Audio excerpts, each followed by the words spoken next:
किताब मुकद्दस में से इस्तिस्ना के 13वें बाब की तिलावत। अगर तेरे दरमियान कोई नबी या ख्वाब देखने वाला जाहिर हो और तुझको किसी निशान या अजीब बात की खबर दे, और वो निशान या अजीब बात जिसकी उसने तुझको खबर दी वकू में आए, और वो तुझसे कहे कि आ हम और माबूदों की जिनसे तू वाकिफ नहीं पैरवी करके उनकी पूजा करें, तो तू हरगिज़ उस नबी या ख्वाब देखने वाले की बात को ना सुनना, क्योंकि खुदावंद तुम्हारा खुदा तुमको आजमाएगा ताकि जान ले कि तुम खुदावंद अपने खुदा से अपने सारे दिल और अपनी सारी जान से मोहब्बत रखते हो या नहीं। तुम खुदावंद अपने खुदा की पैरवी करना और उसका खौफ मानना और उसके हुक्मों पर चलना और उसकी बात सुनना। तुम उसी की बंदगी करना और उसी से लिपटे रहना। वो नबी या ख्वाब देखने वाला कत्ल किया जाए, क्योंकि उसने तुमको खुदावंद तुम्हारे खुदा से, जिसने तुमको मुल्क मिस्र से निकाला और तुझको गुलामी के घर से रहाई बख्शी, बगावत करने की तरगीब दी, ताकि तुझको उस राह से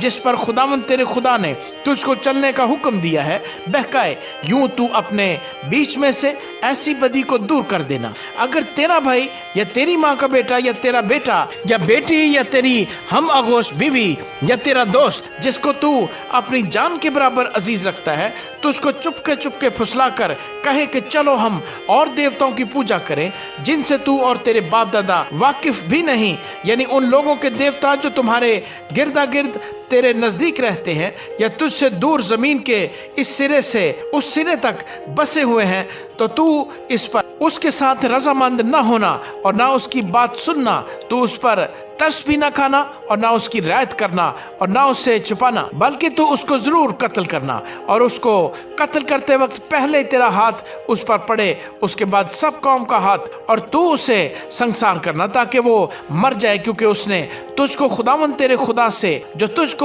मुल्क मिस्र यानी गुलामी के घर से निकाल लाया बरगस्ता करना चाहा। तब सब इस्राएल सुनकर डरेंगे और तेरे दरमियान फिर ऐसी शरारत नहीं करेंगे। और जो शहर खुदावंद तेरे खुदा ने तुझको रहने को दिए हैं, अगर उनमें से किसी के बारे में तू ये अफवाह सुने कि चंद खबीस आदमियों ने तेरे ही बीच में से निकलकर अपने शहर के लोगों को यह कहकर गुमराह कर दिया है कि चलो हम और माबूदों की जिनसे तुम वाकिफ नहीं पूजा करें, तो तू दरियाफ्त और खूब तफ्तीश करके पता लगाना और देख, अगर ये सच हो और कतई यही बात निकले कि ऐसा मकरू काम तेरे दरमियान किया गया, तो तू उस शहर के बाशिंदों को तलवार से ज़रूर कत्ल कर डालना और वहाँ का सब कुछ और चुपाई वगैरह तलवार ही से नेस्त व नाबूद कर देना, और वहाँ की सारी लूट को चौक के बीच जमा करके उस शहर को और वहाँ की लूट को तिनका खुदावंद अपने खुदा के हजूर आग से जला देना, और वो हमेशा को एक ढेर सा पड़ा रहे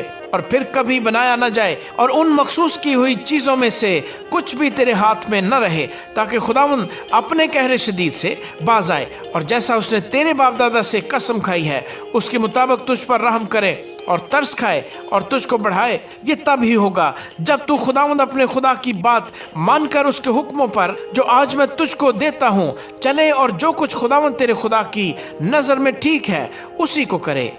आमीन।